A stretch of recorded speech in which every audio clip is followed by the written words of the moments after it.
Բարի օր, հանրային ռադիոյի եթերում առանց տողատակի հաղորդաշարի հերթական թողարկումն է, ես Լևոն Սարդարյանն եմ, խոսել եւ խոսելու ենք խնդիրների մասին, որոնք ուզում են կամ պետք է ուզեն։ Հասարակությանն այսօր իմ զրույցակիցն է Ապրի Արմենիա վերլուծական կենտրոնի ավագ փորձագետ Բենյամին Պողոսյանը, բարև ձեզ, պարոն Պողոսյան։ Բարև ձեզ։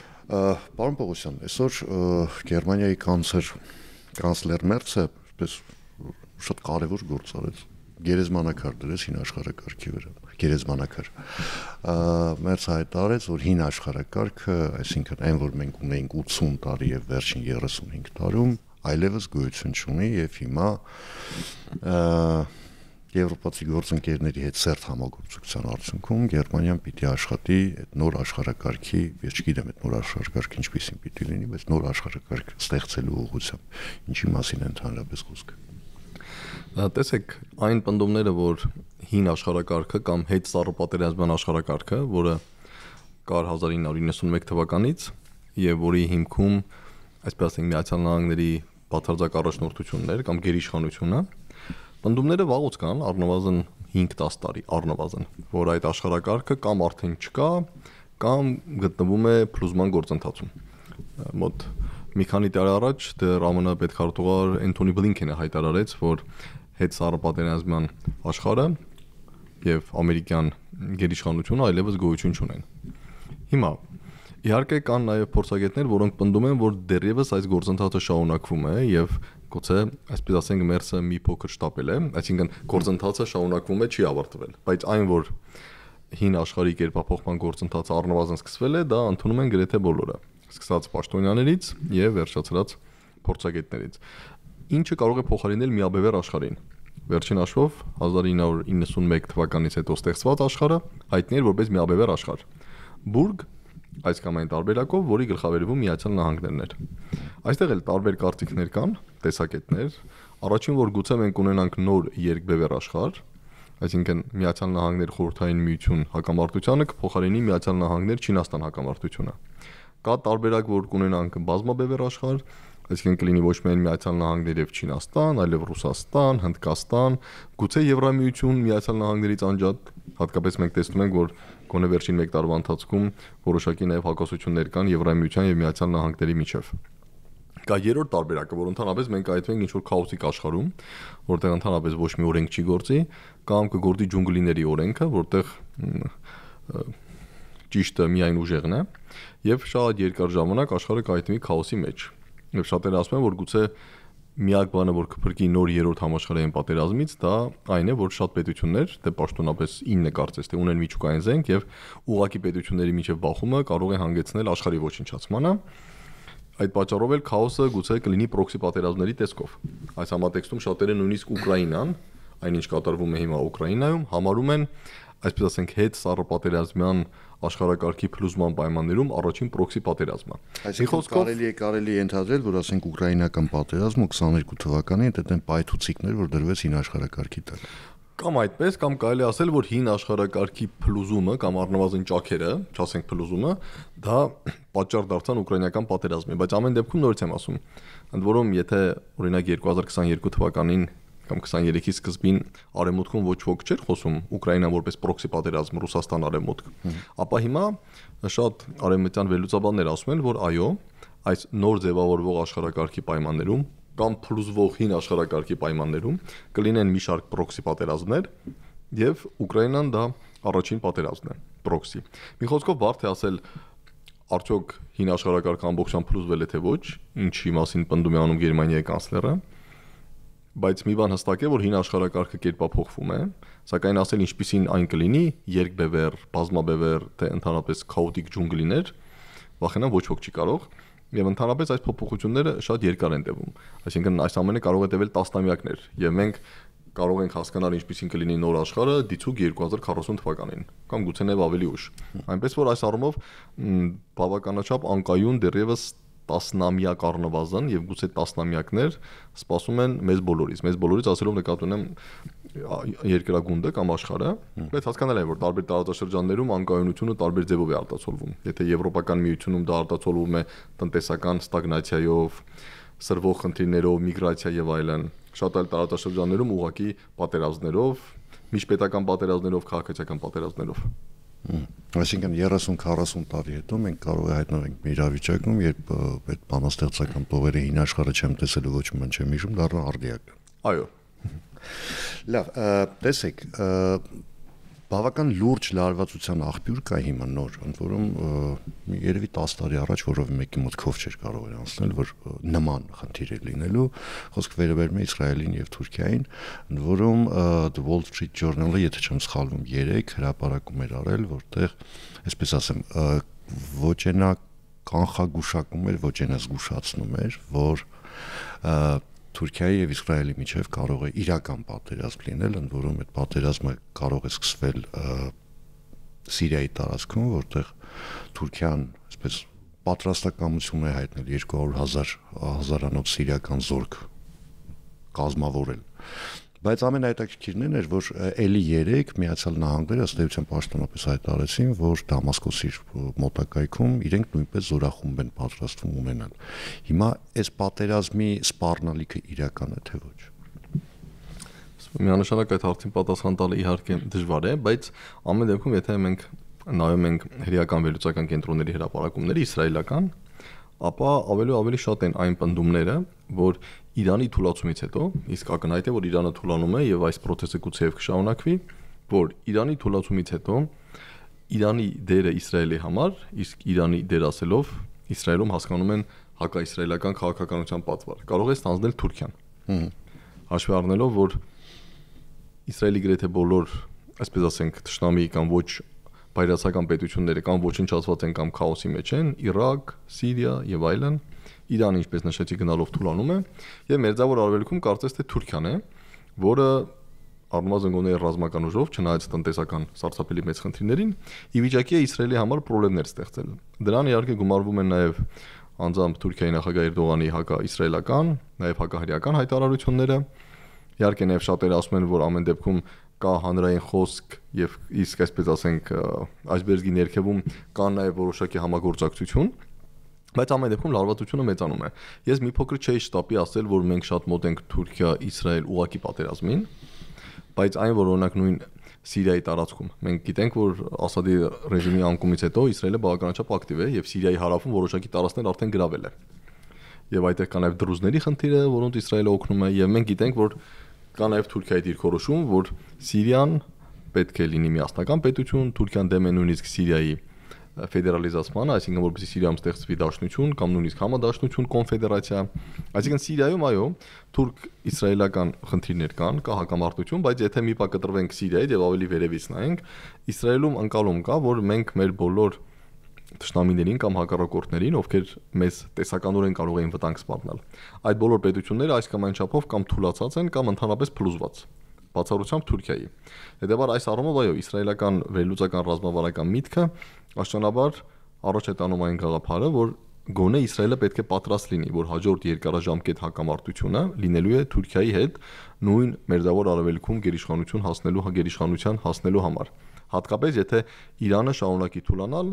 եւ մենք չմոռանանք, որ Իրանում ամեն դեպքում կա նաեւ իշխանության անցման խնդիր, տրանզիտի խնդիր եւ այստեղ տարատեսակ սցենարներ կան, որոնք ոչ բոլորն են, որ կարող են ավարտվել սահուն, այսպես ասենք։ Տեսեք, այդ իմաստով Միացյալ Նահանգները բավական տարօրինակ խաղ է խաղում, մասնավորապես Թրամփի վարչակազմը, ինչու եմ ասում բավական տարօրինակ։ Տեսեք, նախորդ նախագահության շրջանում Միացյալ Նահանգների եւ Սաուդյան Արաբիայի հարաբերությունները այսպես բավական սրվեցին եւ սառեցին։ Հիմա ճիշտ հակառակ գործընթացի ականատեսն ենք լինում։ 3 Թրամփը հայտարարեց, որ Սաուդյան Արաբիան ՆԱՏՕ-ից դուրս ամենամեծ եւ հիմնական դաշնակիցն է Միացյալ Նահանգների, ընդ որում Իսրայելը չէ, հենց Սաուդյան Արաբիան հայտարարեց, որ արդեն որոշում է կայացվել, որ Սաուդյան Արաբիային Ռիադին կմատակարարվեն F-35 կործանիչներ ամերիկյան եւ այլն։ Հիմա Միացյալ Նահանգները Սաուդյան Արաբիայով ում է փորձում հակակշռել, որովհետեւ միանշանակ է այստեղ հակակշիռների խաղ է գնում։ Տեսեք, կարծում եմ այստեղ եւ Թուրքիայի գործոնը կա։ Վերջին հաշվով Թուրքիան եւ Սաուդյան Արաբիան նաեւ պայքարում են իսլամական սուննի իսլամական աշխարհում առաջնորդության համար։ Նախկինում այդ պայքարում նաեւ Եգիպտոսն էր, բայց 2011-12 թվականներից հետո, այսպես ասենք, Եգիպտոսը այդպես էլ չկարողացավ լիովին ուշքի գալ։ Հետևաբար կա պայքար սուննի իսլամական աշխարհում առաջնորդության, եւ մենք գիտենք, որ Էրդողանը իրեն պատկերացնում է դասական իմաստով Օսմանյան կայսրության սուլթան, իսկ չմոռանանք, որ Օսմանյան կայսրությունում սուլթանները դրանք նաև խալիֆներ էին, այսինքն կրոնական առաջնորդներ էին։ Հետևաբար Էրդողանը սիրում է իրեն համեմատել Աբդուլհամիդ II-ի հետ, բայց Աբդուլհամիդ II-ը դա միայն աշխարհիկ իշխանություն չէր։ Եվ իհարկե այս համատեքստում դա բնականաբար բացարձակ դուր չի գալիս Սաուդյան Արաբիային, որտեղ վերջին հաշվով այն Սաուդյան Արաբիայում են գտնվում մահմեդականության երկու հիմնական սրբավայրերը։ Այսինքն Սաուդյան Արաբիային աջակցությունը կարող է դիտարկվել եւ Թուրքիային հակակշռելու իմաստով։ Իսրայելին հակակշռելու իմաստով դա մի փոքր շատ բարդ է ասել, որովհետեւ ամեն դեպքում բոլորս ենք հասկանում, որ Իսրայելը այսպես ասենք տարբեր բացահայտ եւ ոչ բացահայտ ազդեցության լծակներ ունի Միացյալ Նահանգների վրա։ Հրեական լոբիի մասին գիտեք տարատեսակ պատմություններ կան, մի մասը իրականությանը մոտ, մի մասը իրականությանը կտրված, բայց մի փոքր բարդ եմ պատկերացնում, որ հիմա այս պայդրությամբ Միացյալ Նահանգները կարիք ունի Իսրայելին հակակշռելու։ Վերջին հաշվով, տեսեք, Միացյալ Նահանգները կարողացավ ինչ-որ կերպ Նետանյահուին համոզել ընդունել այս Գազայի հրադադարը, որը նաև Նետանյահուի համար ներքաղաքական խնդիրներ ստեղծեց։ Եվ հիմա Նետանյահուն փորձում է հասկանալ, թե սպասվող խորհրդանական ընտրությունում ինչ պետք է անի, որովհետև ամեն դեպքում Համասը վերջնականապես ոչնչացված չէ եւ ինչպես Համասում Գազայում իրավիճակը կզարգանա, բավականաչափ բարդ է։ Ես ամեն դեպքում Միացյալ Նահանգներ Սաուդյան Արաբիա դաշինքը կդիտարկի առաջին մերձավոր արևելքում, այսպես ասենք, Միացյալ Նահանգների դիրքերի ուժեղացում առանց շատ մեծ ուղղակի ռեսուրս ծախսելու Սաուդյան Արաբիայի միջոցով։ Երկրորդ, կարծում եմ կա Թուրքիայի խնդիրը։ Երրորդ իհարկե կան հսկայական բիզնես շահեր եւ խոսքը տասնյակ միլիարդավոր դոլարների մասին է, սկսած զենքի վաճառքից վերջացրած նավթի վաճառքից։ Եվ նաեւ այստեղ Ռուսաստանի դերը կա, որտեղ տեսեք, մի քանի անգամ Թրամփը հայտարարել է, որ եթե ցանկանում ենք համոզել կամ հարկադրել Ռուսաստանին կանգնեցնել պատերազմը Ուկրաինայում, ամենաճիշտ տարբերակը դա նավթի համաշխարհային գների փլուզումն է, որը Ռուսաստանին կզրկի նավթային եկամուտներից։ Իմիջիալոց 3, եթե չեմ սխալվում, բորսաներում ռուսական նավթը վերջին 5 տարվա ընթացքում, եթե չեմ սխալվում, պատմական ամենացածր նշած ուղի վրա։ Այո, դե կա նաև այդ Լուկոյլի նկատմամբ սահմանված նոր պատժամիջոցները, բայց այս առումով հասկանալի է, որ Սաուդյան Արաբիայի դերը շատ մեծ է։ Չմոռանանք, որ կա նաև այդ OPEC+ համակարգը, որտեղ Ռուսաստանը եւ Սաուդյան Արաբիան վերջին տարիներին համագործակցում էին, եւ երբ նավթի գինը սկսում էր իջնել, ապա նրանք նվազեցնում էին նավթի արդյունահանումը, արհեստականորեն ստեղծում էին նավթի պակասորդ, իսկ հասկանալի է, որ եթե ինչ-որ մի բանի քանակը նվազում է, գինը բարձրանում է։ Չեմ բացառում, որ Միացյալ Նահանգները ցանկանում է նաև այսպես ասենք Սաուդյան Արաբիային դուրս բերել այս OPEC+-ի համակարգից, եւ եթե օրինակ Goldman Sachs-ը 3 կանխատեսել էր, որ մյուս տարի նավթի գինը կարող է լինել $50։ Դա Ռուսաստանի համար շատ ծանր հարված է, որտեղ Ռուսաստանը հարկադրված է նույնիսկ միջազգային գնից ավելի էժան ծախել, որպեսզի մարդիկ գնեն, այդտեղ կա պատժամիջոցների վտանգ եւ այլն։ Իդեպ կներեք, լրացման կարգով ուղղակի կամ փորձենք հասկանալ, էլի տեղեկատվություն այնքան էլ չգիտեմ, որքանով էր դա հավաստի այդ տեղեկատվությունը, որ Հնդկաստանը պահանջել է Ռուսաստանից իրեն որոշակի այսպես ցածր գնով վաճառել նավթ, այսինքն եղածից նույնիսկ բորսայական արժեքից ներքև գնով, ասել է կամ այսպես են կանում, կամ չեն կանում ընդհանրապես։ Դա հնարավոր է, ընդհանրապես ես կարծում եմ, որ առնվազն վերջին 1.5 տարում Հնդկաստանը արդեն զգալի զեղչեր էր ստանում ռուսական նավթ գնելու համար, ընդ որում շատ հետաքրքիր սխեմա կար։ Այսինքն Հնդկաստանը գումն էր ռուսական նավթ, դա վերամշակում էր իր նավթավերամշակման գործարաններում եւ հետո որպես բենզին կամ դիզվառելենոտ վաճառում եվրոպացիների վրա։ Եվ երբ Եվրամիությունը քննադատում էր Հնդկաստանին ինչու է շարունակում Ռուսաստանից նավթ գնել, Հնդկաստանն էլ ասում էր կներեք, բայց դուք գիտեք, որ այն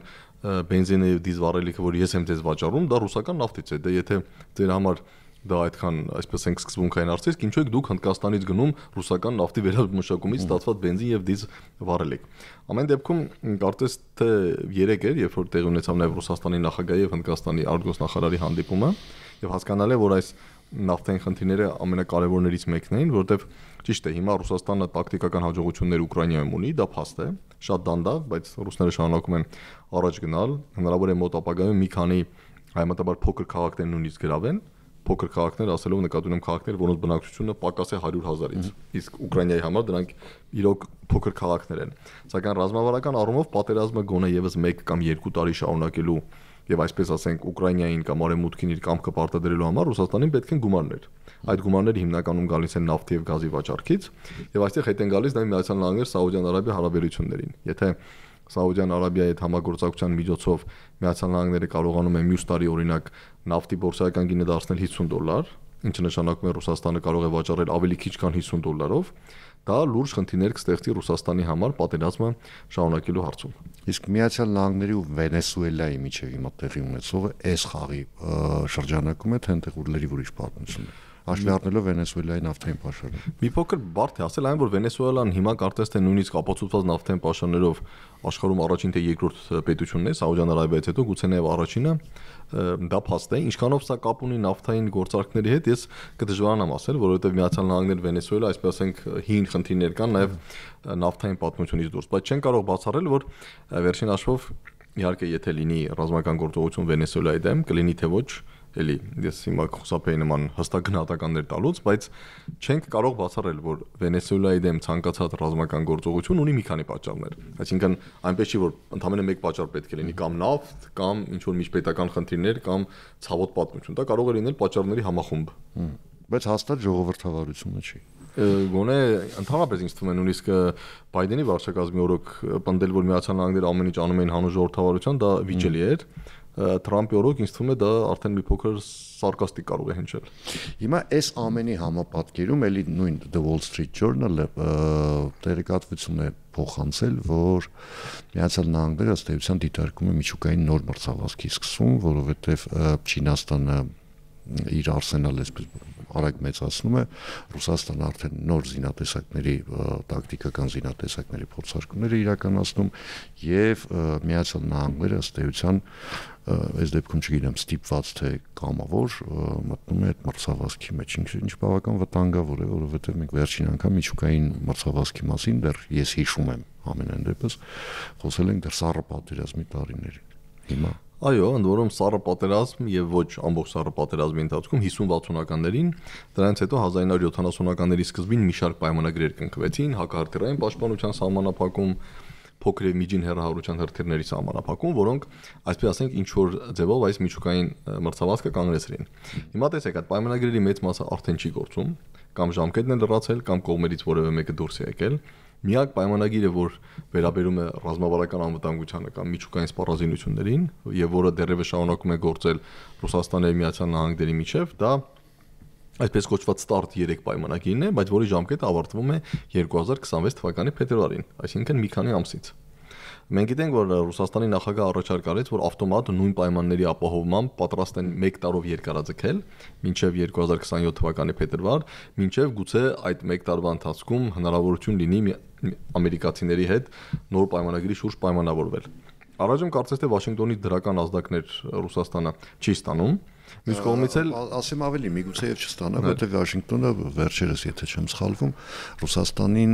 մեղադրեց միջին եւ հեռահար հրթիռների այդ պայմանագիրը խախտելու համար։ Այո, գիտեք, այս նոր զինատեսակները իհարկե մի մասը ասում է, որ դա նաև Ռուսաստանի կողմից ստեղծված միֆ է։ Ես ռազմական փորձագետ չեմ, դրա համար ռազմական առումով չեմ գնահատի, բայց մենք տեսնում ենք սկսած Բուրևեստնիկից վերջացրած այդ Պոսեյդոն միջուկային տորպեդո, որը ենթադրաբար կարող է ցունամիներ առաջացնել եւ այլն, այնպես որ եւ բացի չմոռանանք, որ ռազմարդյունաբերությունը, հատկապես այնպիսի մեծ եւ ծախսատար ոլորտ, ինչպիսի միջուկային սպառազինություններն են, դրանք նաև տնտեսությունը զարգացնելու միջոց են։ Հետեւաբար այս իմաստով ես չեմ բացառում, որ Միացյալ Նահանգները կամ Թրամփը մտածում է, որ վերսկսել այս գործընթացները, որտեղ նորից եմ ասում, այստեղ մենք խոսում ենք 100 միլիարդավոր դոլարների ներդրումների եւ դա կարող է դառնալ նաեւ տնտեսության շարժիչ ուժերից մեկը, ընդհանրապես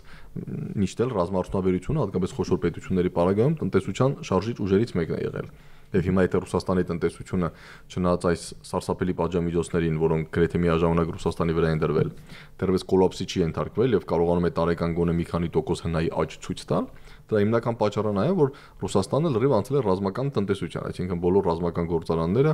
աշխատում են 24/7 ռեժիմով 3 հերթափոխով։ Այնպես որ իմ գնահատմամբ այո, կա հավանականություն, որ մինչև 2026 թվականի փետրվար այդ վերջին պայմանագրի շուրջ պայմանավորություններ ձեռք չեն բերվի,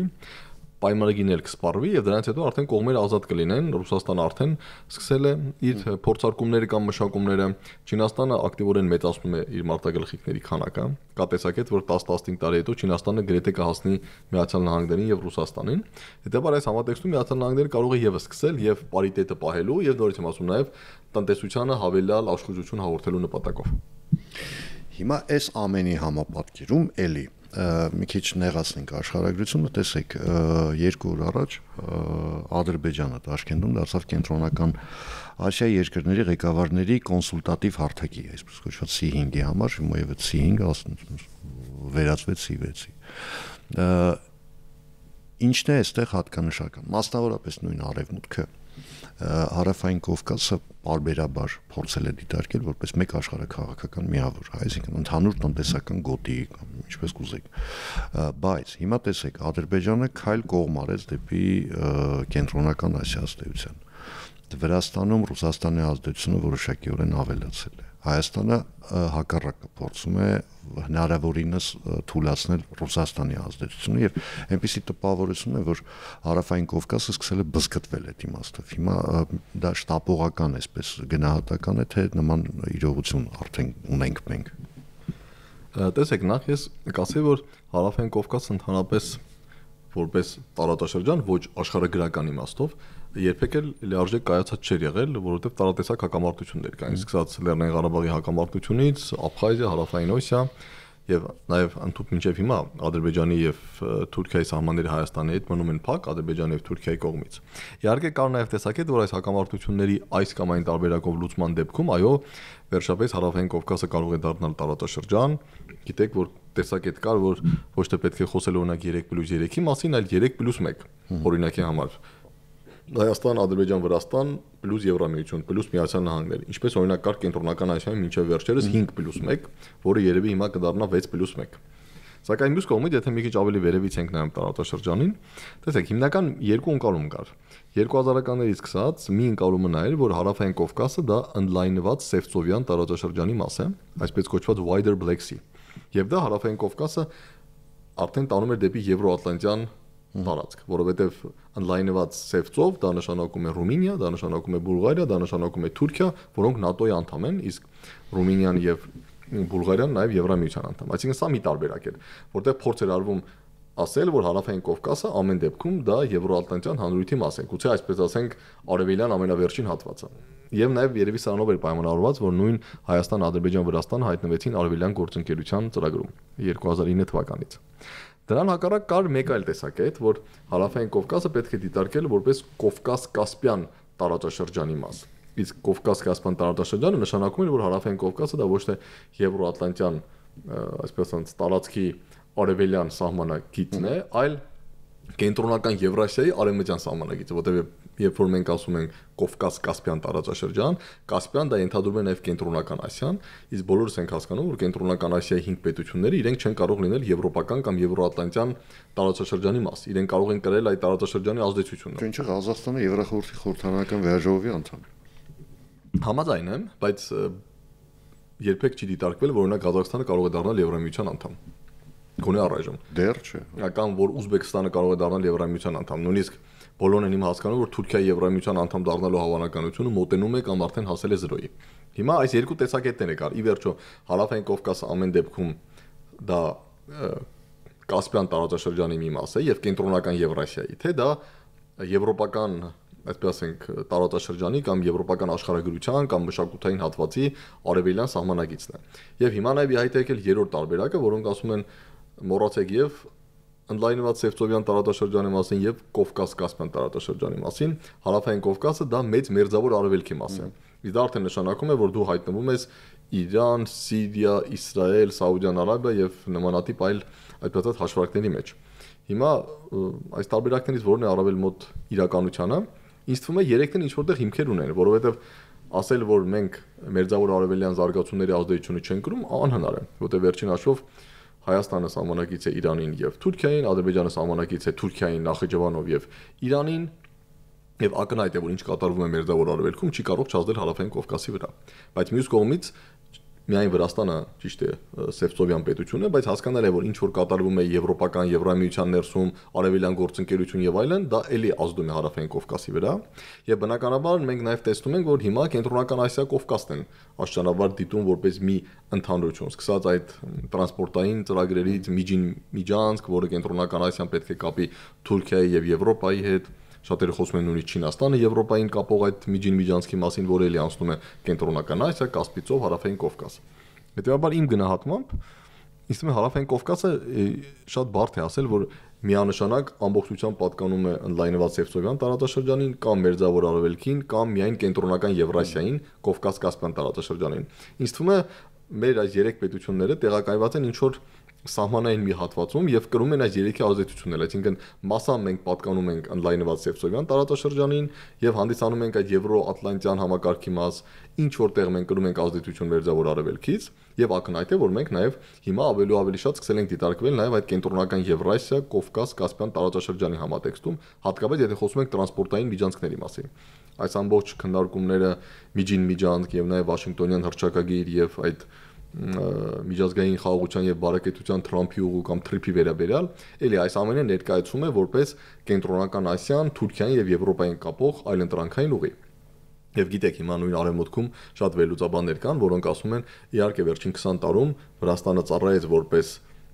Թուրքիան, Ադրբեջանին եւ կենտրոնական Ասիան Թուրքիային կապող ուղի, բայց քանի որ այնտեղ այո սրվում են հարաբերությունները արևմուտքի հետ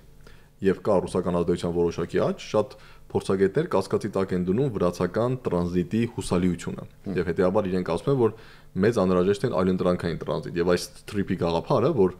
կենտրոնական Ասիան կարող է կապվել Թուրքիայի հետ նաեւ Ադրբեջան-Հայաստան տարածքով, ոչ միայն Ադրբեջան-Վրաստան, շատերը ասում են դրա նպատակը նա է, որ եթե Վրաստանը շարունակի այս ճանապարհով ընթանալ եւ ինչ որ մի պահի Ռուսաստանը ունենա այնքան ազդեցություն, որ փորձի խոչընդոտներ ստեղծել Ռուսաստանը շրջանցող կենտրոնական Ասիա Թուրքիա կամ կենտրոնական Ասիա Եվրոպա տարածման համար, մենք Վրաստանին ասենք շատ լավ, եթե դու չես ցանկանում, ապա մենք ունենք այլընտրանք, վերջնաշով մենք կարող ենք Թուրքիա եւ Թուրքիայի միջոցով Եվրոպա գնալ նաեւ Ադրբեջան-Հայաստան տարածքով։ Հետեւաբար եթե փորձեմ ամփոփել, չեմ կարծում, որ Հարավային Կովկասը կարելի է հստակ տեղադրել ինչ որ մի համակարգի մեջ, ասել մենք բացառապես սա ենք, զրո առնչություն ունենք Մերձավոր Արևելքի եւ կենտրոնական Ասիայի հետ կամ զրո առնչություն ունենք Եվրոատլանտյան համակարգի հետ։ Մենք շարունակենք կրել այս բոլոր 3 համակարգերի ազդեցությունը եւ իհարկե դա կախված է նաեւ հարավկովկասյան պետություններից, տվյալ պարագայում նաեւ Հայաստանից, ինչպես մենք կարող ենք հավասարակշռել կամ հակակշռել այս շատ բարդ գործընթացները։ Հիմա այսպես մի քիչ այլ ձևակերպմամբ ասեմ, այն հարցը, որ տրվում է սովորաբար սեղանների մոտ, այն որ բա սրա վերջին չէ լինելու, հա։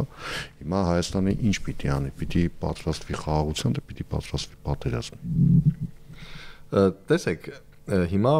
մի քանի նարատիվներ կան այստեղ, նարատիվ համար 1, որ խաղաղությունը արդեն եկել է, հետեւաբար մենք ոչ թե պետք է պատրաստվենք խաղաղության, այլ մենք պետք է սովորենք ինչպես ապրել խաղաղության պայմաններում։ Իսկ մեր այսօրվա քննարկումը, թե ինչ գլոբալ զարգացումներ կան, սկսած միջուկային սպառազինությունից վերջացրած պոտենցիալ թուրք-իսրայելական պատերազմով, իսկ թույլ է տալիս ասել, որ գոնե մեր տարածաշրջանը ավելի լայն իմաստով դժվար թե մոտ ապագայում լինի շատ կայուն եւ խաղաղ վիճակում։ Հետեւաբար վախենամ, որ ասել, որ մենք արդեն խաղաղության մեջ ենք եւ հիմա ընդամենը մենք պետք է թուլանանք եւ հաջող ստանանք ճակերտավոր այդ խաղաղությունից, որը չկար վերջին 34 տարում կամ 35 տարում, դա կլինի մի փոքր չափազանցություն։ Մյուս կողմից ակնհայտ է, որ եթե խոսում ենք Հայաստանի վրա ուղղակի ռազմական հարձակման մասին, իսկ հասկանալի է, որ դրա հիմնական սպառնալիքի աղբյուրը Ադրբեջանն էր, ապա առնվազն քանի դեռ սպիտակ տանը գտնվում է պարոն Թրամփը, դժվար թե նախագահ Ալիևը հարձակողական գործողություն իրականացնի Հայաստանի դեմ, որովհետև Թրամփը դա կընկալի անձնական վիրավորանք, իսկ բոլորը հասկանում են, որ նախագահ Թրամփին ազնվապես վիրավորելը հղի է անկանխատեսելի կամ ընդհակառակը շատ կանխատեսելի հետևանքներով։ Հետեւաբար ես կասեի, որ Հայաստանը ունի առնվազն 3 տարվա հնարավորությունների պատոհան, որտեղ ռազմական հարձակման հավանականությունը շատ ցածր է կամ գրեթե մոտ է 0-ի։ Ինչ կլինի 2029 թվականի հունվարից հետո, դա կախված է նրանից, թե ինչ կարող է լինել 2026, 27, 28 թվականներին։ Բայց ես չի ասի, որ բոլոր հարցերը արդեն լուծված են, հետեւաբար մենք ընդհանրապես պետք է երջանիկ ապրենք։ Ոչ, կա հնարավորությունների պատոհան առաջիկա 3 տարիներին եւ պետք է ամեն ինչ անել, որ 2029-ի հունվարից մենք նորից չհայտնվենք այն իրավիճակում, երբ ամեն առավոտյան նայում ենք եւ մտածում ենք Ադրբեջանը հարձակվել է կամ Ալիևը ասում է կհարձակվի թե ոչ։